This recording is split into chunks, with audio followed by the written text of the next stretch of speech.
নমস্কার, news time ডিজিটালে আপনাদের সকলকে স্বাগত জানাই। আর আপনাদের সঙ্গে রয়েছি আমি সানন্দা। বাংলায় আমরা বহু দ্বৈরথ দেখেছি, বিভিন্ন জগতে বিভিন্ন সময় দ্বৈরথ দেখা গিয়েছে।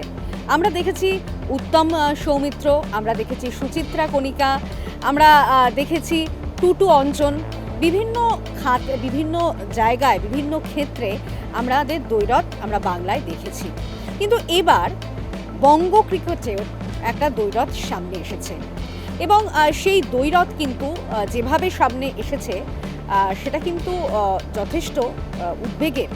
কারণ যেভাবে আমরা দেখলাম যে সিএবির একটি বৈঠকে যেখানে কথা কাটাকাটি বাদানুবাদ এবং একেবারে এটা পর্যন্ত ঠিক ছিল, কিন্তু তারপরে সিএবির বৈঠকে যেরকমভাবে উত্তপ্ত পরিস্থিতি তৈরি হয় তাতে কিন্তু বড়সড় কোনো কিছু ঘটে যেতে পারত, এমনটাও কিন্তু একটা আশঙ্কা রয়ে গিয়েছে।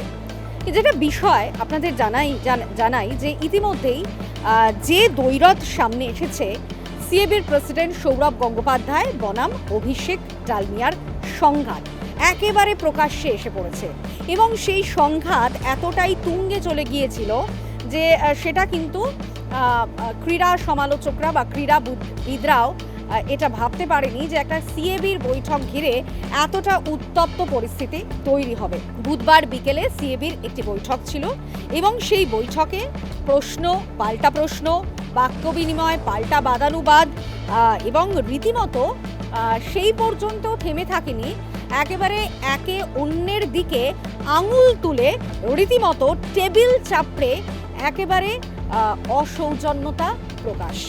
এই ছবিও উঠে এলো একটি সিএবির বৈঠককে কেন্দ্র করে এবং সেখানে একেবারে অগ্নিগর্ভ পরিস্থিতি চাক্ষুষ করে গেলেন সিএবির আমন্ত্রিত রাজ্য ক্রীড়া দফতরের সচিবের প্রতিনিধি।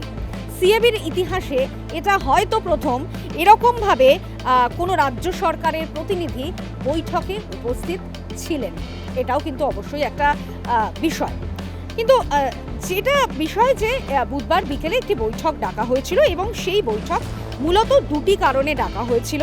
সিএবির নথিভুক্ত ক্লাব সংস্থাদের নিয়ে একটা জরুরি সভার ডাক দেওয়া হয়েছিল। তার পিছনে দুটো কারণ ছিল।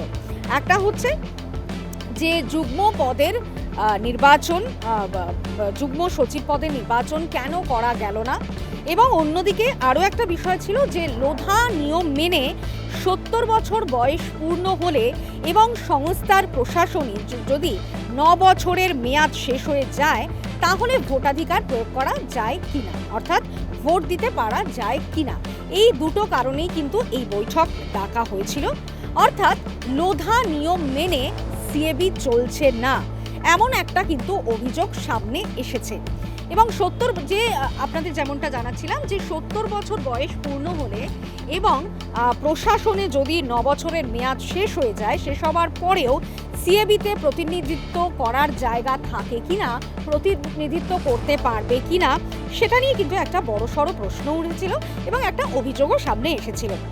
এবং সেখানে সিএবি কিন্তু পরিষ্কার বলে দিয়েছে যে যা কিছু হচ্ছে নিয়ম মেনেই হচ্ছে, অর্থাৎ লোধা যে নিয়ম সেই নিয়ম মানা হচ্ছে, এমনটাই সিএবির তরফে স্পষ্ট করে দেওয়া হয়েছিল। কিন্তু অভিযোগ উঠছে যে সিএবি লোধার নিয়ম মানছে না এবং সেখানে আগামী সেপ্টেম্বর মাসে এজিএমে যুগ্ম সচিব এবং অ্যাপেক্স কাউন্সিল কমিটির একটা শূন্য পদ পূর্ণ করা হবে। যদি কারো আপত্তি থাকে তাহলে আদালতে যেতেই পারেন, এরকম একটা কিন্তু বিষয়ও উঠে এসেছে। অভিষেক ডালমিয়া সৌরভ গঙ্গোপাধ্যায়কে উদ্দেশ্য করে বলেন যে জরুরি সভায় অ্যাপেন্ডিক্সে প্রতিনিধিদের হাতে থাকা বাধ্যতামূলক, কিন্তু তা সার্কুলেট করা হয়নি, এরকম একটা অভিযোগ তুলেছিলেন অভিষেক ডালমিয়া। এবং যেমনটা আপনাদের বলছিলাম যে একেবারে উত্তপ্ত বাক্য বিনিময় হয়, বাদানুবাদ তৈরি হয় এবং রীতিমতো সেখানে মানে একেবারে যেটা আঙুল তুলে আঙুল উঁচিয়ে একে অপরের দিকে কথা বলা, টেবিল চাপড়ানো, কোনো কিছুই কিন্তু বাদ যায়নি। এবং সেখানে উত্তরে সৌরভ জানিয়েছিলেন, যেটা বলছিলাম যে অভিষেক ডালমিয়া সৌরভকে উদ্দেশ্য করে বলছিলেন যে জরুরি সভায় অ্যাপেন্ডিক্সে প্রতিনিধিদের হাতে থাকা বাধ্যতামূলক, কিন্তু তা সার্কুলেট করা হয়নি। কিন্তু অন্যদিকে আবার সৌরভ গঙ্গোপাধ্যায় জানান যে এই নিয়মেই সিএবির সভা হয়ে এসেছে এবং অভিষেক যখন সিএবির প্রশাসনে ছিলেন তখনও এই নিয়মেই হয়েছে। পাল্টা জবাবে অভিষেক বলে ওঠেন যে অতীতে ভুল হয়ে থাকলে সেটা কি এখনো হবে, বারবার হবে, শুধরে নেওয়া উচিত। এবং সৌরভ ঘনিষ্ঠ বিশ্বরূপদের 9 বছর মেয়াদ পূর্ণ হয়ে গিয়েছে, লোধা নিয়মে তাহলে কি তিনি ভোটাধিকার হারাবেন? এই প্রসঙ্গে বিশ্বরূপ অভিষেক ডালমিয়াকে উদ্দেশ্য করে বলতে থাকেন যে তিনি সিএবি প্রশাসনে ছিলেন, নিয়ম জানে, তিনি বানের জলে ভেসে আসেননি। এইভাবে কিন্তু ক্রমাগত উত্তপ্ত বাক্য বিনিময় হতে থাকে, একে অপরের দিকে অভিযোগ এবং পাল্টা অভিযোগ উঠতে থাকে এবং অভিষেক ডালমিয়া তখন রেগে গিয়ে বলেন যে তিনিও বানের জলে ভেসে আসেননি। এরমই কিন্তু একটা একে অপরের বিরুদ্ধে তোপ পাল্টা তোপ দিতে একেবারে উত্তপ্ত বাক্য বিনিময়ের জেরেই কিন্তু বৈঠক কার্যত একটা অগ্নিগর্ভ পরিস্থিতি তৈরি হয় এই বৈঠকে এবং বাঘ বিতণ্ডাও চলতে থাকে। এবার আপনাদের একটু জানাই যে ঘটনার সূত্রপাত হচ্ছে সিএবির যুগ্ম সচিব পদের নির্বাচনকে কেন্দ্র করে। 12ই জুলাই মনোনয়নপত্র জমা দেওয়ার শেষ দিন ছিল, কিন্তু শাসক গোষ্ঠী বিরোধী গোষ্ঠী কেউই মনোনয়নপত্র জমা দেয়নি।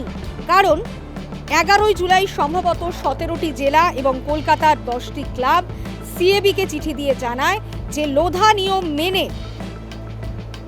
ভোট হচ্ছে না। এবং আরও একটি অভিযোগও সামনে আছে, সেখানে এই যে চিঠিগুলো সিএবিতে এসেছে সেখানেও সেই চিঠির বয়ান নাকি সবই এক, অর্থাৎ কপি পেস্ট।